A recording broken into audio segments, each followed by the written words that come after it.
What is up, everybody? Welcome back to yet another episode of the Kingdom Crew podcast. I am your host, Josh Fan of ShowMeFootball.com and ArrowheadAddict.com, covering your Kansas City Chiefs. And today I'm joined by my co-host, as always, the Michael Darcy of KC Sports Report and Bleacher Report. Michael, how are you doing on this fine Sunday evening? I'm doing fantastic, Josh. A lot of stuff has happened, over the course of the last couple of weeks for the Chiefs, and excited to get back to talking about it. But not much on my end. School's back. KU's been rough, but it is what it is. I would say something, but I don't really think I can make any comments as a fan of a team that is winless in conference play this year. I was going to say KU does have more SEC wins than Missouri does, so we are. Yes, they do. We are not great right now, but we're still, better than the team in Columbia. So yeah, I'll be honest. I stopped following after a while. It just gets to that point in the season. It's like, all right, this season means nothing. Like, most of these guys that are on the team are probably going to be gone next year. Like, I'm done. It's over. Yeah. The season's over. I'm done paying attention. I probably sound like a terrible fan saying that, but it's like, let's be honest. I mean, I can't believe we're kicking this episode off with college basketball talk. But, like, let's be honest. MU has been terrible in basketball for the better part of the last decade. A lot of fans have reached that apathetic point where they're like, I'm done watching, because they were used to not watching for the better part of the last decade anyway. So it is what funny it is. enough, I was covering the KU Texas game for Sports Radio 810, and I'm flipping through the Texas media guide, and Frank Haith is an assistant coach at Texas. I had no clue. I was like, oh my gosh, I know Frank Haith. Yep. Yeah, he was something. He was like, I remember when he got hired at Mizzou, they were like, hold on, who are they hiring? Frank Haith? Who is this guy? Ended up being a pretty decent coach, but then bolted and then left the team with sanctions. So, yeah, Frank Haith. Seems like that was so long ago now. But I remember being a kid and watching those Frank Haith teams. But anyway, let's get into Chiefs football talk. Enough with the basketball. But look, there's a lot that's happened over the past week, Michael. We're going to talk about it. We're going to break everything down. It's really crazy, though, how we win the Super Bowl. We're like, oh, man, great end of the season. And now here we are right back into the offseason stuff. A lot to talk about. It's just like it never stops, man. It never ends. Like the Chiefs offseason stuff, the news is at an all-time high. I mean, you got stuff happening left and right. We just had the Combine this weekend. We'll talk a little bit about that. But as much as the Combine is about draft prospects and scouting those guys, seeing who's athletic and who's not, the Combine is also a place for GMs and agents to meet to talk about, what's going to happen. And agents typically go there and they're like, hey, how much do you think my guy's worth? And, they kind of get a gauge for the market and everything. The Combine is where a lot of free agent stuff happens now.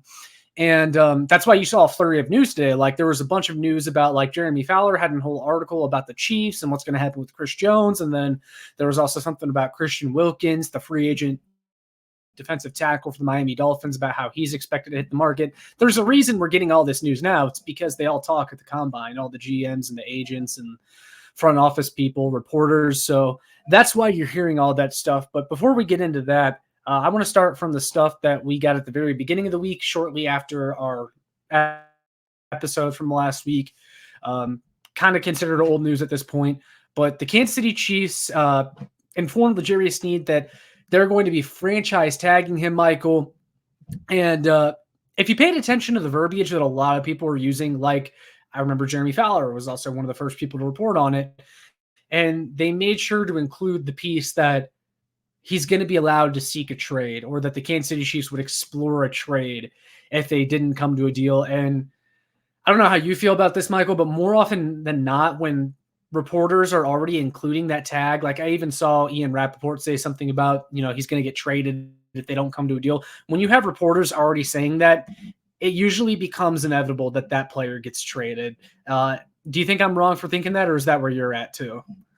No, I think L'Jarius Sneed's probably gone. They're letting him seek a trade partner because they know they're not going to pay him. I wouldn't even be surprised if they don't throw an offer out there, because all of their money is in the Chris Jones sweepstakes. Well, I was going to ask you. I'll just stop you right there. Like, do you think the Chiefs are even making an attempt to keep L'Jarius Sneed at all? Do you think it's an honest attempt, or do you think Veach has been, thinking for a while now, I'm not paying a 27-year-old cornerback. I'm going to trade him at his highest value. Do you think that's kind of what happened? Yeah. I think, honestly, and if you're Brett Veach, you're saying, I drafted you in the 4th round. I'll go get another one of you. You know what I mean? Like, we've already got, Justin Watson or Jalen Watson and Joshua Williams. Oh my gosh, I was blanking on his name. But we've got those guys who played really well in the AFC Championship game in 2022. I think Chamari Connor's good. I think they'll be able to find guys that can, fill in for L'Jarius Sneed. And you've got an all-pro corner in Trent McDuffie on the other side. So it doesn't really, matter too much if you lose him. I don't think the Chiefs are going to try to bring him back. I think they're realistic, and they know that we're not going to be able to give him what he's worth or what he wants. And we want Chris Jones, point blank. We need Chris Jones on this team more than we need L'Jarius Sneed. And I think that's probably the mindset going into this offseason. Yeah, I mean, we kind of talked about this last week in the Sneed versus Jones debate. It's kind of a lot of the same points that we're making here, but it definitely seems like the Chiefs are with us in that thinking because they see Chris Jones as the more important player to keep.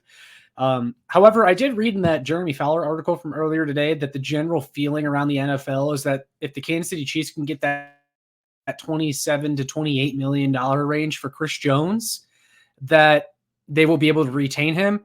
I think he did include, though, because I don't have the article right in front of me, I think he did include, though, that the belief is that he could get a lot more than that if he did hit the open market. Obviously, free agency is about a week and a half away. The goal here for the Kansas City Chiefs is to lock up Chris Jones before he hits free agency. You do not want him hitting the open market because one of those teams is going to offer Chris Jones the bag. The Houston Texans are a team that's been mentioned also by Jeremy Fowler as a team that's going to be active in the defensive line market. They have a boatload of cap space. CJ Stroud's on a rookie contract. You cannot let Chris Jones hit the open market because that is a team that has the ability to offer him, hey, $32 million. And then Chris is thinking, Kansas City, it's been great, but man, this team's offering me $5 or $6 million a year more than you are. I think I'm just going to go there. So you can't let him hit the open market. If you can get to that $27, $28 million a year range, I think that'd be awesome. And if Chris Jones can take that, or if he would take that, that would be awesome because I think that's about what they were offering him last year. And he didn't take it. He didn't accept it back then. So I hope that the Chiefs can get something done here pretty quickly. And I think they want to. I think they're kind of in a rush here a little bit to come to an agreement with Chris Jones and to trade L'Jarius Sneed. They don't want what happened last offseason where they're kind of held hostage by a guy's contract situation and they're just kind of stuck and they can't sign anybody in free agency because they have the franchise tag on the books. Yeah, they don't want to do that. And realistically, like what you said, you can't let Chris Jones hit the open market, like at all. He needs to be, dealt with before other teams are allowed to throw money out there because quite simply, the Chiefs don't have the cap space to contend with the Houston Texans and some other teams out there that would give Chris Jones an alarming amount of money. So they need to make sure that he is happy before, free agency truly begins. And I think Sneed gets traded and Jones gets extended in a really short period of time. I think it'd be I don't want to say same day, but maybe like within the span of 2 or 3 days.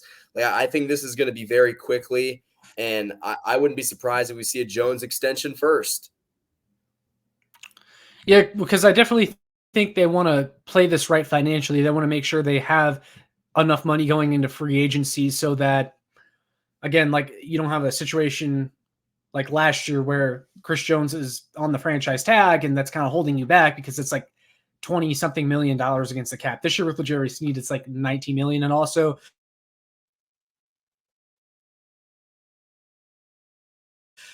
having little for Chris Jones. Do the Chiefs want to front load a lot of his deal for this year and next year? That's very possible, but they can't do much with that L'Jarius Sneed franchise tag kind of hindering them. So I think I'm with you there that we're going to see these two moves happen pretty close together and it'll probably happen pretty quickly. I'm curious though, What is your confidence level that they get a deal done with Chris Jones before free agency? I saw a Diana Rossini tweet shortly before we started recording saying that they're still working towards an extension for Chris Jones. It seems like by all accounts, like they're really trying to get this thing done. I'm pretty confident. I think the Chiefs are smarter. I think they're smart enough to know that they can't let Jones hit the open market. Maybe I'm wrong, but I think they'll have something done before then. I hope so. I think the only thing that kind of scares me is that contract negotiations, when you're going about it a second time around when it didn't work the first time, don't necessarily go smoother than the first time.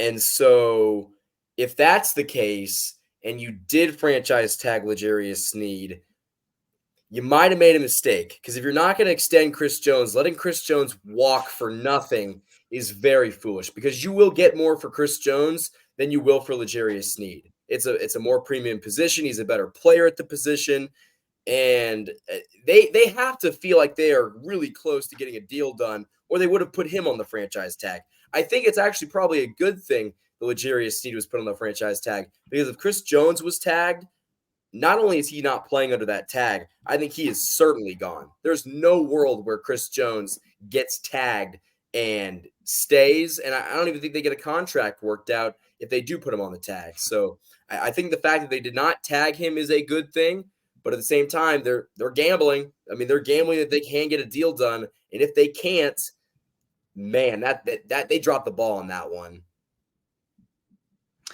So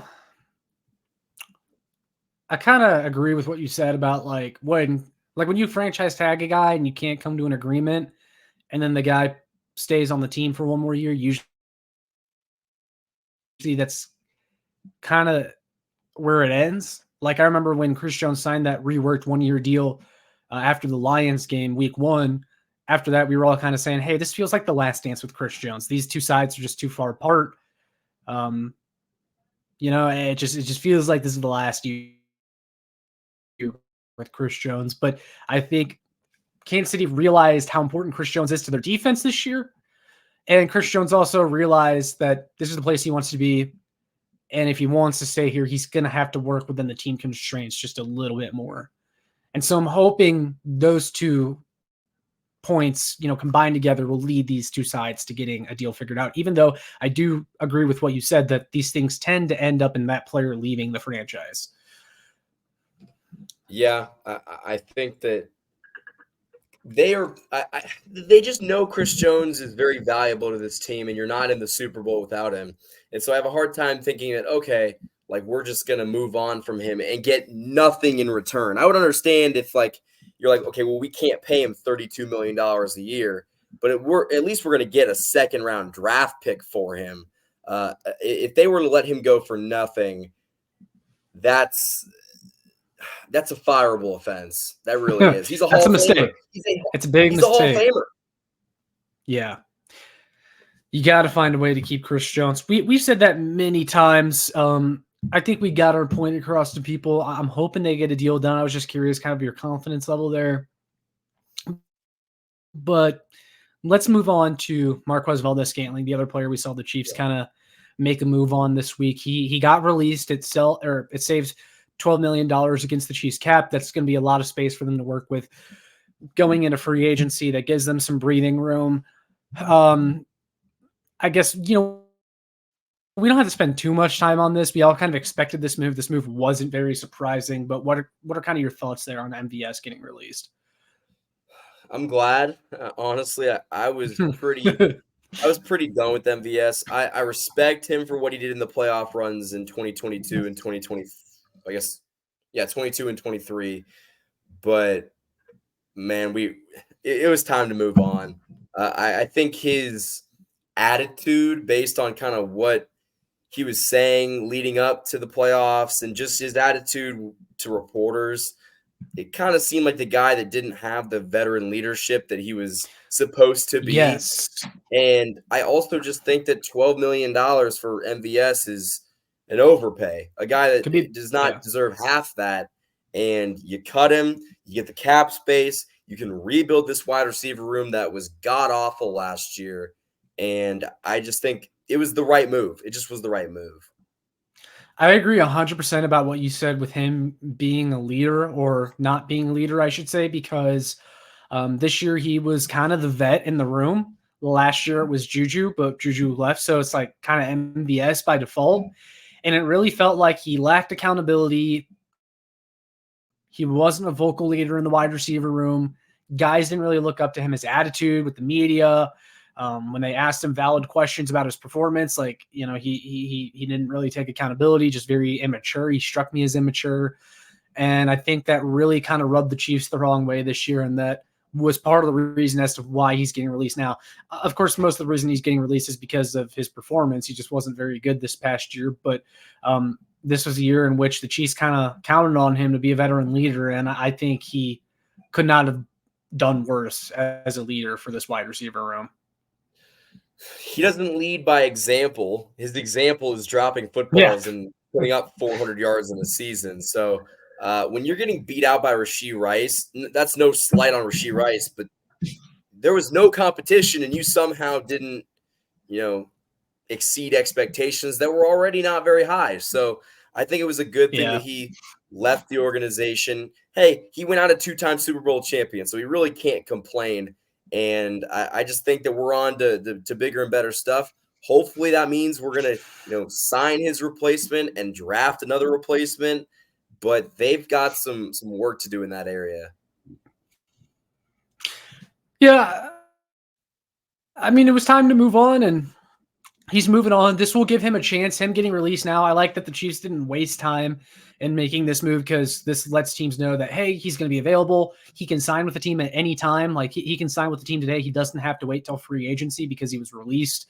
So gives him a chance to latch on elsewhere. I do think teams will have some interest in him because he's a 2-time Super Bowl winner, has experience in the playoffs, has done well in the playoffs. I think he'll probably find a spot somewhere. Oh, yeah. Weirdly enough, his name value alone is going to get him somewhere. But good luck to them, man. Good luck. Glad it's not here.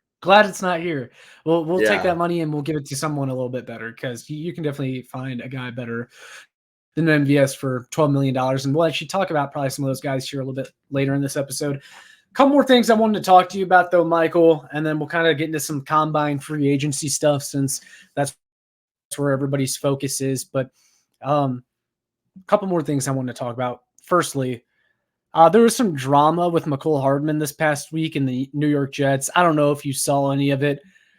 I just wanted to touch on it briefly because I have some thoughts here. So obviously, camera's getting out of focus. Can I fix that? Maybe not. Whatever. If it refocuses, it refocuses. There we go. But anyway, Mecole Hardman, he went on the Pivot podcast with Ryan Clark, the former Steelers player. And Mecole was kind of talking about his experience from being on the New York Jets, then getting traded to Kansas City midway through the season. And he kind of called out the Jets organization and how they don't really run a great program over there. And Mecole was like, hey, Veach, Mahomes, come and get me and all this stuff. And then Jets players started accusing Mecole Hardman of leaking the Jets game plan to opposing teams. Just a mess going on right now. And then the Jets punter Thomas Morstead came out and was like, oh man, don't listen to a disgruntled former employee, because usually, you know, you're going to get bad reviews from someone that's angry. It's kind of like, you know, no one ever, the people who leave reviews for like products on Amazon, for example, typically are people that have bad things to say, not good things to say, right? You know, that's just how it is. Or Google reviews for a restaurant. It's people with a bunch of complaints. People don't leave reviews when they're happy about something. So that's kind of the point that Thomas Morstead was making. But Michael, what do you make of this drama? Because I have some very strong thoughts on this and everything like that. But what do you think? Is this just one of those things that annoys the hell out of you? Like, why are we even talking about this? I just think it's a guy that got his 15 minutes of fame. He was a guy that he has been making his rounds. Yeah, and good since for him, that catch. He caught the game-winning touchdown in the Super Bowl. Let him go on the podcast all he wants. But at the same time, like he's another guy that's not going to be back on this team in 2024. There's no chance. I hope not. You say that, but I don't know. I hope not. Who knows? Who knows? I don't know. I think it's a guy that caught the game-winning touchdown in the Super Bowl and enjoyed the benefits of that maybe a little too much. I, Mecole Hardman, I kind of think is the guy that puts the final, touch on the group project and hands it in and gets all the credit, even though he didn't really do any of the group project. But I don't know. The only thing that kind of sort of concerns me is I would hate for this to be a situation where the Chiefs get in trouble for tampering. I don't think that could be the case, but stranger things have happened. I know that's how the Chiefs got in trouble with Macklin back in the early Andy Reid days. So if Mecole Hardman gets us for tampering, that would be really, really bad. Thanks for screwing us one more time on the way out, Mecole. Really appreciate it. I have some strong thoughts on this because I'll just be brutally honest. Mecole Hardman is the type of guy that always blames somebody else, always has an excuse as to why he's not performing. And like, if you listen to his story about like getting traded from the Jets, he talked about how the coaches approached him about returning punts. And he's like, I'm not ready for that. I'm not mentally ready for that. And so then he got benched because he refused to return punts, which is like, see, Mecole, you're on a 1-year deal, man. Like, the coaches are coming to you with an opportunity to make an impact and be a returner. You've returned punts for your entire career. You said no, so you got benched for somebody else. Other guys passed you up on the depth chart. You were only on a 1-year deal to begin with, okay? And then you got traded to Kansas City. And let's not pretend Mecole Hardman lit the world on fire when he returned to Kansas City either. Okay, Mecole Hardman is a career failed wide receiver. I did not enjoy his time in Kansas City this past year. Cool, you caught the game-winning touchdown. But, man, Mecole, he just strikes me as a crybaby in this podcast interview. He strikes me as a guy that, again, like, is an accountability dodger, likes to blame other people for as to why he's not performing. It's the Jets' fault as to why he wasn't performing. When he was in Kansas City, he would always tweet about how, I can only do what I can do behind Tyreek Hill and Sammy Watkins, Travis Kelce, and then Sammy Watkins and Tyreek Hill skipped town, and Mecole, you still didn't do anything. So what was the excuse then? Like, Mecole, to me, just embarrasses himself every time he opens his mouth, and I just wish he would stop. Yeah, it's also like we don't talk about it anymore, but he almost lost us that Buffalo game by fumbling at the goal line. So yeah, you were a net negative while you were in KC, bud. So let's talk about that, because I know what's crazy? He will never buy another drink in this town again. Yeah, crazy. They're gonna idolize him.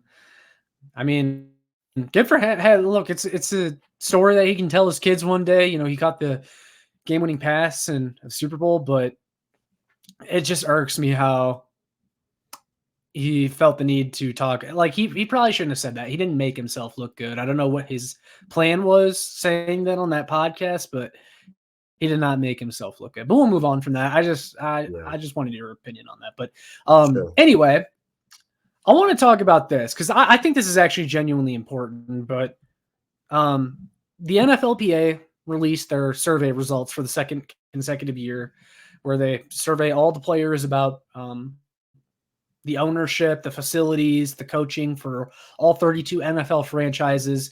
The Kansas City Chiefs ranked 31 overall in the NFL.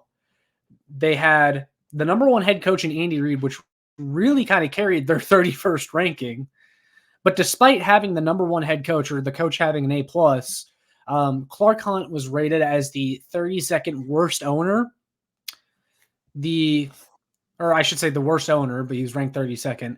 The Kansas City Chiefs had some of the worst facilities in the NFL, and there was even a tidbit that came out that the Kansas City Chiefs were promised a new locker room after the 2022 season, only to return to the same locker room in 2023. And I also want to clarify this because I'm sure someone's going to say something about it in the comments. Oh, the Chiefs locker rooms were renovated. Not the ones in the stadium. The practice locker rooms is what they were talking about. Because if you guys have seen the practice locker rooms, they're old. They're older locker rooms. And those are the ones that they use more. Those are the ones that they use on like a day-to-day basis. They use that game day locker room like 8 times a year. Like, I don't think they care nearly as much about those ones, as cool as they are. But yeah, Clark Hunt rated as the worst owner in the NFL. These are Chiefs players, answering this anonymous survey. So, Michael, what are your thoughts here? How much stock do you put into this survey, and what are your thoughts on that? Well, the worst owner with the worst facilities in the NFL did just win back-to-back Super Bowls. So I will cut him some slack there. But I think we may have learned that he might be a little bit cheaper than we originally thought. He's a cheapskate. He's a cheapskate. So he's a little bit cheaper than we originally thought. And I don't know. I don't really put too much stock into it because you never know if like MVS tanked the rating by being like, this place sucks. Right. Sky Moore did. Right. But at the same time, like that's the same situation for all the other teams. And you don't hear that. So something odd's going on. Well, the Kansas City Chiefs do have some of the older facilities in the NFL. However, this could be said for a lot of NFL teams. A lot of their weight rooms, a lot of their locker rooms are not, it's not like college, because like in college or at the college level, you're trying to recruit 18, 19-year-old kids to your football program. So, therefore, the players, you need bells and whistles and stuff to get them to commit to the university. The NFL is completely different in that, you're paying guys millions of dollars. So there's not much money left over for the locker rooms and the weight rooms and all that stuff. I did notice, though, that the Chiefs training staff was rated as one of the worst in the NFL. That one is also a little bit like, okay, what's going on? How are you not giving these guys, a world-class training staff and athletic trainers? Like, this isn't the college level, so, you don't have to have a state-of-the-art weight room and all that stuff. But can we get the back-to-back Super Bowl champions an updated locker room, for God's sake? I feel like that's not asking too much. An updated locker room, and I just feel like, but also at the same time, like Rick Burkholder, the head athletic trainer, people have praised him. So does he suck or is he good? Like, I don't understand. Yeah, and the Chiefs have been one of the healthiest teams in the league, year in and year out. So that one is a little strange to me. I think I may have read that the complaint was that they feel like they don't have enough athletic trainers. They don't have enough of them. And so guys feel like, I'm not going to get worked on today because they don't feel like they have enough time to get seen. So if that's the case, hey, go out and hire some more athletic trainers or some more training staff, because that seems a little ridiculous. But, I think if you were someone that has followed the Chiefs for a long time, even pre-Patrick Mahomes and Andy Reid, these results shouldn't totally surprise you, because if you looked at what the Chiefs were and if you looked at what this organization was before those guys showed up, Patrick Mahomes and Andy Reid, this seems about par for the course. Am I wrong there, Michael? I mean, the Chiefs organization was not exactly towards the top of NFL franchises before they hired Andy Reid and before Patrick Mahomes showed up. And I think you're just seeing Clark Hunt kind of ride the coattails of those guys a little bit. And not to like totally go in on Clark Hunt, but I consider myself pretty informed on this topic and Clark Hunt as an owner. I think Clark Hunt is a good owner in the aspect that like he's supportive of the team. You see him in those locker room videos, like he cares about the team. He's not like one of these owners that's like gotten their money from a bunch of other places outside of the team. And so like, it's kind of just a side gig for them. Like Clark Hunt is invested in the Kansas City Chiefs. He took over the team from his dad. This team was his dad's dream, everything like that. But the team, the Chiefs, are Clark Hunt's cash flow. The Kansas City Chiefs are Clark Hunt's income. So therefore, like Clark Hunt isn't like a real estate mogul like Stan Kroenke of the Los Angeles Rams, or like a massive supermarket owner or something like that, or like Jeff Bezos. Clark Hunt is not those guys. He's not one of the richer owners in the NFL. And so therefore, he's not trying to dump as much money back into the team because he's trying to get as much return on investment as possible. And so, like you mentioned, he's got back-to-back Super Bowl trophies. So as long as this organization keeps winning Super Bowls with Clark Hunt being a cheapskate, he's going to continue being a cheapskate. However, these NFLPA survey results are going to make it to where like Clark Hunt's going to get questioned, hey, why do you have the worst facilities in the NFL? And maybe that pressures him to dump some more money back into the team. But another thing that I will say that a lot of fans don't understand, and why I do kind of agree. Yeah, Clark Hunt is cheap is because the Chiefs are one of the worst teams in the NFL in cash over cap spending. They've been 24th in the last 5 years in cash over cap spending, which basically means that Clark Hunt is cheap not only when it comes to facilities, but also when it comes to paying players, keeping players on this team. And I know a lot of people are going to say, hold on a second. The cap space is not determined by how much money the owner puts in the team. This isn't baseball. You're correct. However, cap space is more of like a 4 to 5 year credit accounting system, right? So cap space is something like that's money that's due over time, but it's not necessarily like, so like cash over cap spending. Cash is basically your debit. That's money you actually have, right? So Clark Hunt, the checks that he's writing going to players, that's your cash, okay? The Clark Hunt signed off checks that are going to players, that's your cash. Cap space is how much money you're actually putting on a guy's contract, if that makes sense. Adam Best, someone that writes over at Arrowhead Addict, where I do, he was one of the co-founders. He can explain it better than I can. He's very well versed in it. But essentially, the Chiefs like to sign players to very high cap hits as an excuse to not add more talent to the team because, like I said, cap space is like credit. Cap space is like showing how much you're paying over time, but it's not how much cash you're giving a player. So like the Chiefs don't hand out very large bonuses. They don't like to pay a lot of cash up front. It's a lot of dead cap. It's a lot of cap that they're spending, but not cash. The New Orleans Saints, to give you guys some perspective here, like the New Orleans Saints, you know how they're always in like the negative every year in cap space, yet they're still players in free agency?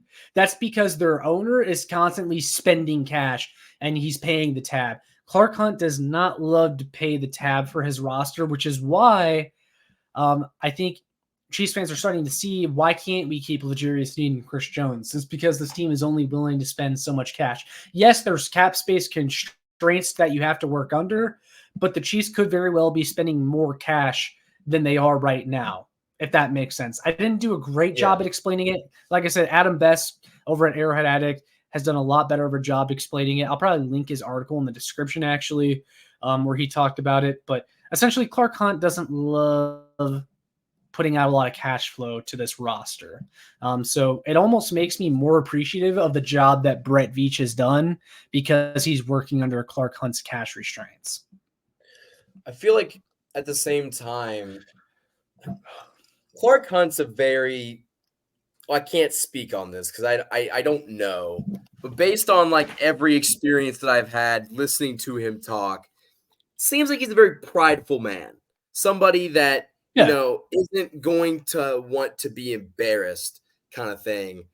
And I'm sure that when he read those report cards, he was not happy. I'm sure there was some screaming and some pounding of the table. I don't think he likes, not necessarily that, you know, that he got voted that by the players, but more that people now perceive him as a bad owner. And so I could see him making some major changes very quickly in order to kind of change his reputation. Go ahead. That's why I think it's a great thing that these survey results are being publicized, is because it forces guys like Clark Hunt to go, okay, now I look terrible. I need to do something about this.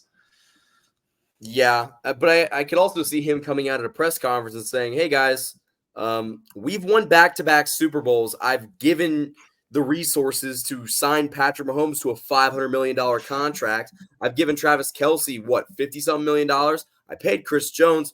We've won back-to-back championships. What more do you want? I could kind of see him doing that, but this is more of a gripe between the players and the owner. And at the same time, like how many employees do you know that love their boss, or if they had a chance to make a survey where they could get better stuff, they'd obviously try to get better stuff, but that's not really the relationship of owner versus player. The players are not the owner of the team. But that's not me siding with Clark Hunt because that's a good point. He has won back-to-back championships. give them an updated locker room. Like they're using wooden lockers right now. Yeah. You make a really good point there. I think that again goes back to my point about like you see Google reviews for like a restaurant. Yeah. A lot of them are going to be people complaining because when they have an opportunity to complain about something, they will. Usually they don't come to you with a bunch of good stuff. A lot of those surveys aren't going to be rave reviews of Clark Hunt and the Kansas City Chiefs. Like they're going to ask for stuff, like you said. So that was a really good point. I do think that it was a little bit strategic for the Kansas City Chiefs to drop those Arrowhead Stadium renovations the same day the survey results came out. I think that was a little bit of deflecting, like, hey, look over here, we're updating Arrowhead Stadium, which is great for us, the fans, but I think a lot of fans would much prefer actually that money goes towards giving these players what they deserve. Yeah, like also the renovations, they're going to put a tent in the parking lot. They're going to update the clubs. Like, they're not really doing anything. They accommodate the richer fans. Like there was an end zone club I saw what they're going to do on there. I'm sorry, I'm never paying money to sit in the end zone. That kind of money. No. So they're making a bigger scoreboard, I guess, so we'll be able to see that. But they're not really doing anything groundbreaking. No, just doing some general updates. Like I saw like a full list of what they're planning on renovating. They're going to do some bathroom stuff. They're going to add some more heaters around the stadium, some more canopies. They're going to update the retail stores and all that stuff. So that's good. That's a step in the right direction. But they were talking about like this big thing that was just kind of like a few minor tweaks here and there. And Clark Hunt is only paying for $300 million of it, even though it's going to cost $800 million. So yeah, that doesn't help the Clark Hunt is cheap narratives either. Nope. That's what happens though when you win back-to-back championships and 3 out of the last 5 in a city. The Chiefs, honestly, I think Clark could have probably paid $200 million of that, and they still would have been okay with that because the Chiefs are the Chiefs. Yeah, that is very true. But we'll move off that. That's old news from earlier this week. Obviously, Michael, there's a ton to break down, but did anything stand out to you? Any players stand out to you from the NFL Combine this past weekend that you're really starting to take a liking to in this NFL draft process? So I haven't had a ton of time to watch the Combine stuff with just everything going on, but I did see Xavier Worthy break the 40 time. That would be nice. Yeah. I think even though he had a fantastic 40-yard dash, he might be there at the end of the first round into the second round. There's some questions on, will he be able to beat man coverage? Or I can't remember. Did you see what he weighed in at the Combine? It was like 176. It was 165 is what he weighed in at the Combine. That's like my build right there. That is 165-pound receiver, because like sure he's fast and like Tyreek Hill was fast, but like Tyreek was jacked. Tyreek was like a solid 190 somewhere around there, right? Might be a little bit off, but I mean, you got to wonder though if maybe he was trying to get to the lowest weight possible so he could just fly in the 40-yard dash, or if that's what his actual game day weight is, or his actual. I'll tell you what, he's gonna get tossed around if he's 166. He's gonna have to put some football weight on, and he's gonna have to do that quickly. But maybe that's why he's maybe gonna be in the second round. But no, I didn't really watch too much of the Combine. I've seen some clips here and there, but I don't really think that changes the Chiefs' need. I think they still need a wide receiver, either in round 1 or round 2, and probably maybe I don't want to say a corner, but like a wide receiver or a defensive end, maybe. I don't know. Offensive tackle, probably. They might offensive tackle would be tough because I don't know if there's really any good offensive tackles that are going to be there at the end of the first round, or guys you would want guarding Patrick Mahomes or protecting Patrick Mahomes. It's probably going to be like another Wanye Morris type of guy, and then I think they're going to re-sign a veteran or sign a veteran. Whether that's re-signing Donovan Smith or getting like a Charles Leno type guy who just got released from the Commanders or something like that. I feel like that's the route that they're probably going to go, but maybe I'm wrong. Yeah. There was some guy I think that just got released by the Cowboys. Oh, Tyron Smith. Yes. He would kind of fit that profile as well as someone that they're kind of looking at. The injuries are kind of a concern there for me, though, because I think he hasn't played more than 13 games since like 2015. That one would kind of scare me. That's a lot of Wanya Morris. I'll tell you that. Yeah, that is. I don't know. I haven't given up on Wanya, though. I should make it clear. I mean, he was only a rookie. Rookie tackles do tend to struggle a little bit. I haven't given up on Wanya. I just don't think you can go into next year with him as plan A at left tackle. No. I don't think you can either. And the question is, though, do you get that guy in the first round or do you try to get him in the second or the third? I would probably feel more comfortable with waiting to get him because who is going to be really there at the end of the first round? Well, it also kind of depends on what happens with L'Jarius Sneed. If you can add an asset or two for L'Jarius Sneed, maybe trade up or maybe take a tackle because you feel like, we can hit wide receiver with the second round pick we just got for L'Jarius Sneed. That's certainly possible. Things definitely get shifted around when you add more draft picks to the treasure chest. I will say wide receiver looks very deep this year, like very, very deep. I mean, you have Rome Odunze, Malik Neighbors, Brian Thomas, Marvin Harrison Jr., Xavier Worthy, Adonai Mitchell, Troy Franklin, Lad McConkey. There are so many guys to like. It's not like last year where it's like you better grab a guy there at the end of the first or early second or else it like really starts to wear thin. I'd be totally comfortable just waiting to the second round to draft a wide receiver this year. And I think the Chiefs might feel the exact same way. I don't think they're going to jump up and reach for a guy because there's going to be plenty of quality options at the end of the first round or even well into the second round. This is a deep wide receiver class. So yeah, I'm not really too worried about that. I think they'll find a perfectly capable guy in this draft. I don't think you'll be sitting there panicking like, there's a run on receivers, got to grab one. Not let there be a run on receivers because I'm telling you, there will be quality guys still left there well into day 2. So it's good for us then because we need maybe a couple wide receivers depending maybe a on couple. the aspect we do. Yeah, maybe a couple. As far as Xavier Worthy goes, since you did kind of bring him up as a guy that like caught your eye from the combine, I wouldn't hate that. He's got elite speed. We know that now. Although if you watch him at Texas, you knew that he was a fast guy. Him and his teammate Mitchell, like I'd be cool with Mitchell. Also, I love Jatavion Sanders, the Texas Longhorns tight end who's in this draft this year. So I'd be happy with any of them. I did kind of want to go on a little bit of a spiel though about the combine and why it matters and why like relative athletic score matters because like I remember I got into a debate with some of my friends on Twitter earlier today even about RAS scores, and I see a lot of people saying, the combine doesn't matter. Do the combine drills themselves matter? Like, does it matter how fast of a 40-yard dash you can run? Not necessarily. And a lot of these guys that are grading out as elite athletes, most teams already knew were going to be good athletes. This is just kind of confirming what they already knew, or it's just showing you where specifically a guy really succeeds. So like Xavier Worthy, for example, teams knew he was fast, but a lot of teams are probably going like, hold on a second, 4.21, like that kind of speed. I'm not quite sure we knew that he had that.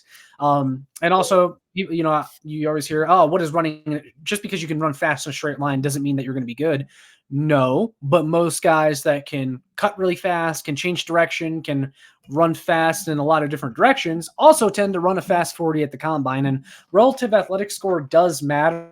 It shouldn't be taken as gospel. 70% of your evaluation should still be a guy's film and what they did in college, but teams look for traits. They look for elite traits. Like remember Odafe Owe for the Ravens a couple years ago. He got drafted in the first round despite not having a single sack in college as a defensive lineman. Why? Because he was a freak athlete. Freak athletes are getting drafted more than ever. They're getting higher than ever.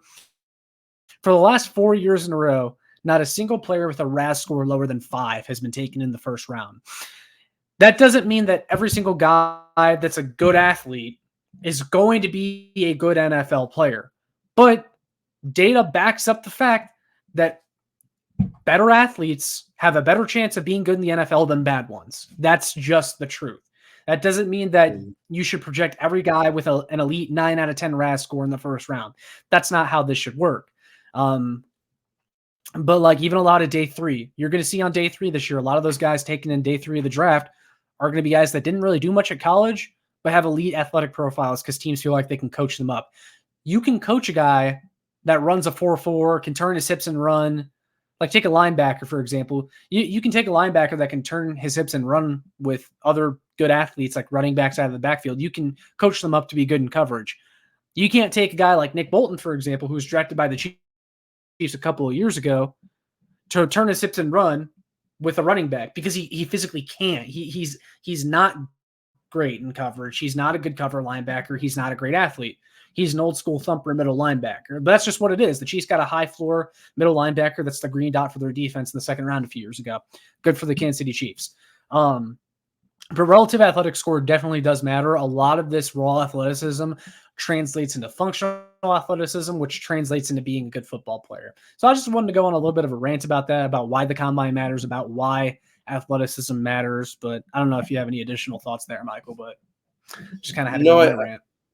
I definitely agree. I think that the future is more athletic, and they're looking at relative athletic score more than they ever have before because, guys that do have better athleticism, like you said, have a better chance of panning in the NFL where it is a crapshoot. So I do like the fact that the Chiefs normally do go for guys with higher relative athletic scores. A guy that really pops to mind is Leo Chenal. Leo Chenal was a day 2. Was he day 2 or day 3? I think he was oh man, was he? I think he was day 2. I think he was he third round? I'll look this up real quick. I think he was a 4th or 5th round draft pick. I think he was a day 3 pick, but his relative athletic score was like a 9.88 or a 9.98 or something. He was a 3rd round or 103rd overall, but he was outside the top 100. So your point, I mean, I get what you're saying. But the fact is, like, they banked on his athleticism, and he's looked pretty good so far. So I do like the idea of going after freak athletes in the later rounds and even in the beginning. But like you said, don't base your whole draft profile on the fact that they run an insane 40 time and that their 3-cone drill is amazing. Yeah, because I mean, like DK Metcalf famously ran a really fast 40 and then ran a terrible 3-cone, dropped to the second round because he ran a bad 3-cone, which agility isn't DK Metcalf's strength, but he's still a good receiver. Like guys win in different ways. Guys look for different things to lean on in their athletic arsenal to be good football players. And you mentioned it, like the Chiefs have tended to draft pretty good athletes over the last few years. Brett Veach has really taken elite athletic profiles, and the last few that he haven't really been that good. Sky Moore and CEH come to mind. Neither of those guys were elite athletes. CEH was a very bad one, actually.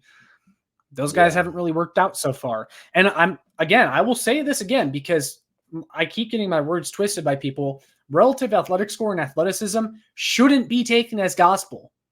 George Karlaftis a few years ago had an elite athletic score, like a 9 out of 10. I didn't love the George Karlaftis pick. And I think George Karlaftis is a good player. I think he's a high motor guy. He's more of an effort guy that takes 4 more seconds to get to the QB, though. I think he's a DN2 at best. He's never going to be the number 1 guy on your pass rush. That's how I feel about George Karlaftis, even though he's a great athlete, So you have to go back to the tape for most of your evaluation, but athleticism definitely matters, and it's becoming more prevalent for GMs to look at. It's the future with all the analytics that are available now. Teams are not going to be drafting guys that don't have good athleticism or that are good athletes. And guess what? In the Chiefs' past, Sky Moore and CEH have been relative busts. So hopefully we've learned a thing or two about drafting guys that are better athletes, and we won't have those big misses like we have. Yeah, I could definitely make a video going more in depth on that. I don't want to spend too much more time on that because I'm going to try to get you out of here, and we'll talk about some free agency just a little bit more real quick, and then we'll wrap it up. But yeah, definitely, guys, make sure you're factoring in, that athleticism. Gosh, I cannot talk, into your draft evaluations, because it certainly matters. And guys can definitely get moved up and down the board, and boards can be tweaked after a combine weekend. But let's talk a little bit more about free agency, Michael. We'll definitely do more of like a free agency palooza, maybe on like the eve of free agency or something like that. We'll try to get something out. But is there anyone else you've been looking at recently that you're like, I would really like the Chiefs to go after this guy? And I'm not going to like keep it to a certain position. Is it a wide receiver that you really like that maybe we didn't talk about last episode? Are you looking for more pass rush help? Who are some guys that you're kind of looking at? I'm definitely looking at Calvin Ridley. I think Calvin Ridley in this offense would be really good. I think it'd be a statement for the Chiefs. It's not like Mike Evans. I think Calvin Ridley would be cheaper, and him in this offense, man, he'd be so good. And so I would really like Calvin Ridley. Outside of that, I haven't thought too much about the free agency players that are available. But I do think wide receiver is the biggest need right now, especially because right now you don't have MVS. You probably don't have Sky Moore.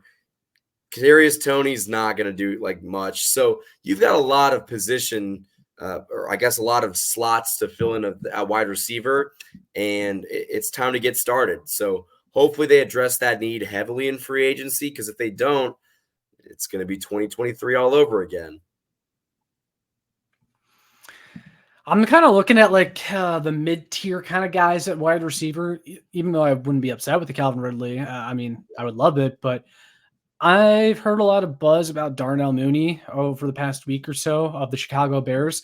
That's kind of like a low risk, high reward move, in my opinion. Like a guy that has had some nice seasons in the NFL. He's only coming off his rookie contract. He's only 26 years old still. Had a 1,000-yard receiving season playing for Matt Nagy a few years in Chicago. Obviously, Matt Nagy is the Chiefs offensive coordinator. I think he could definitely get back to being that kind of player, the trajectory he was on, playing with Patrick Mahomes, playing in the Chiefs offense, and being back with Matt Nagy, because they definitely had something clicking there in Chicago when he was the head coach. So Darnell Mooney would kind of be a guy that I'm looking at that I don't think would cost very much. He'd be a good option too. I think Mooney would be really good. The only thing that kind of concerns me, this might just be Bears fans, but I've heard some not great things about him as a wide receiver talent. But that's probably Bears fans. Yeah, because like they said the same thing about Matt Nagy, and I know people had questions about Matt Nagy this year. This offense this year was not Matt Nagy's fault. And they won a Super Bowl with Matt Nagy as an offensive coordinator, and they won a Super Bowl last year with him as the quarterback's coach, and Mahomes won MVP. I really like Nagy as a coach. Mahomes really likes him. So Bears fans were completely wrong on that one. And I'm looking over, like I'm watching Darnell Mooney highlights, just like, what could he bring to the Chiefs? Dude's really good at the catch point, much better than MVS. He catches with his hands more often. He's got the speed to take a defender with him down the field and get behind defenses.